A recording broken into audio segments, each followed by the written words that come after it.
Good day and welcome to Alena Media TV. We are broadcasting from Toronto, Canada. I am Elsa Abraham, and in this episode I'm bringing you editorial. Blanket of sadness covers conflict hit Tigray capital. Let's go for a quick break. When we come back, we'll get our editorial.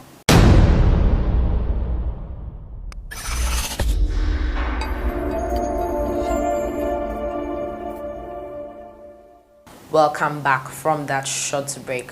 For nearly 2 decades, the Hilltop Museum, flanked by weeping willow trees, showcased the military might be of the Tigray region's ruling party, which dominated Ethiopian politics for decades.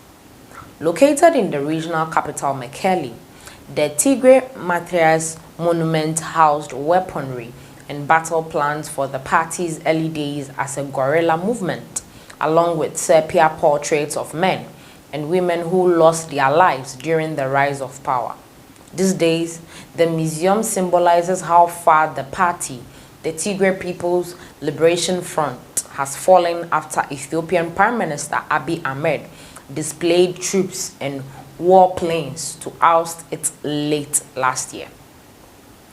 With pro-TPLF fighters long gone, Kalashnikov tooting federal forces have taken over the site, patrolling it with military trucks as Mekelle residents look on in disgust. This is our pride, our history. Tuk-tuk driver Daniel Gemay told the media while drinking tea at a coffee across the street. I hate those soldiers so much I don't want to see their faces. Many of the schools in Tigray's capital, Mekelle, are now camps for the displaced. It is just one example for how Mekelle, the former TPLF power base, has been transformed by the gruesome conflict still grinding on in northern Ethiopia. Many of the city's schools are now camps for the displaced. It's pediatric. The pediatric wards teem with children nursing bullets and shrapnel wounds, some of whom have had limbs blown off. Women walk the streets wearing black as news of dead relatives trickles in from rural areas that remain inaccessible for days. Mekelle natives worry their home may never regain its old charm. This was a fast-growing city. It was a very vibrant city. It was alive for 24 hours, said Dr. Gibron Gebreselassie, Chief Clinical Director of Mekelle's Ayeda Referral Hospital. Now, as you can see, it is covered in a blanket of sadness. The hidden toe. Abiy, the winner of the 2019 Nobel Peace Prize, announced military operations against the TPLF in November, saying that the move came in response to TPLF's orchestrated attacks on federal army camps in Mekelle and elsewhere. The move came after years of soaring tensions between Abiy and the powerful TPLF, which he had been accused of sidelining since his appointment in 2018. Federal forces closed in on the city 3 weeks later, and some 26 civilians died as shells rained down on the city's streets. According to Ayeda Referral's data, that was only the beginning of Mekelle's mystery. Since then, a steady stream of war wounded have arrived from parts of Tigray hit harder by the fighting, among them orphaned children with nowhere to go once they recover. Abiy has told lawmakers no civilians died as federal forces entered Tigray's cities and towns. But survivors of shelling attacks says that's simply not true. The government is doing nothing while people are affected by the war.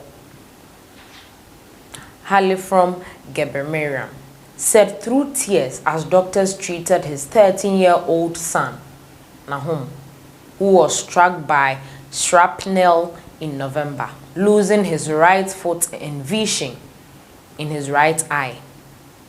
Instead, they are trying to hide these cases. Patients at Ayeda Referral hospital have also included roughly 120 sexual violence survivors, some bringing ghastly reports of gang rape by soldiers from Ethiopia and neighboring Eritrea. Maize farmer Tekle Berhan Gebregeorges has watched the grim spectacle unfold from his hospital bed while being treated for a shrapnel wound on his left knee. I am very sad. I'm supposed to be living by my normal life at this moment, he told the media. I am not an armed soldier or a militia fighter. I have also seen other injured civilians like me, and many others are dying. It's very hard for me to bear this. Across town, in the regional government headquarters, an Abiy-appointed caretaker administration is straining to win over a skeptical Tigrayan public. Interim head Mulu Nega, a soft-spoken, bespectacled former higher education official, told the AFP that he knew Mekelle residents had mixed feelings about his presence in the office, formerly occupied by their toppled leaders.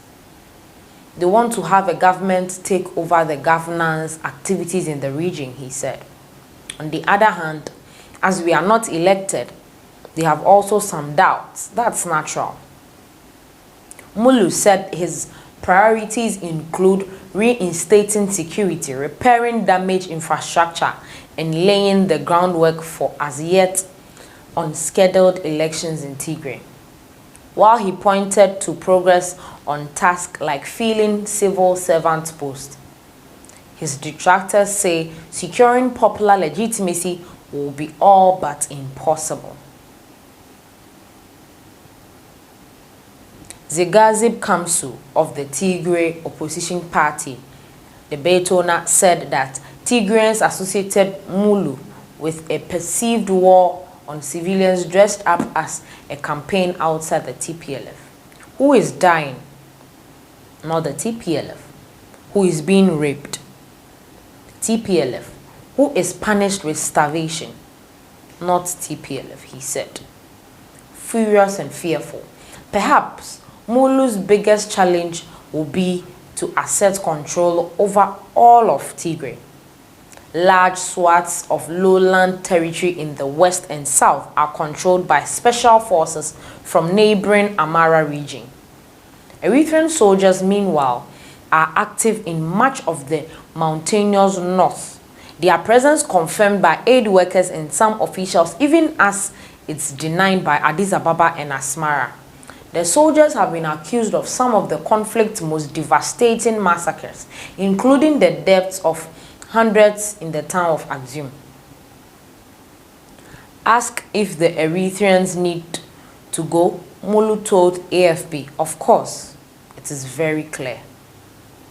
This view was widely shared at a secondary school down the road from the Tigray Mattress Monument, where displaced families from Western Tigray now sleep on donated mattresses in classrooms and science labs, surrounded by what few possesses, clothing, cooking utensils they managed to bring with them.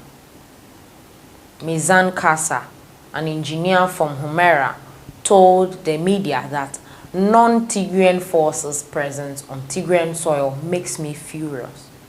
Many of the displaced cited fear of these forces in explaining why, at least for now, they plan to stay in Mekelle.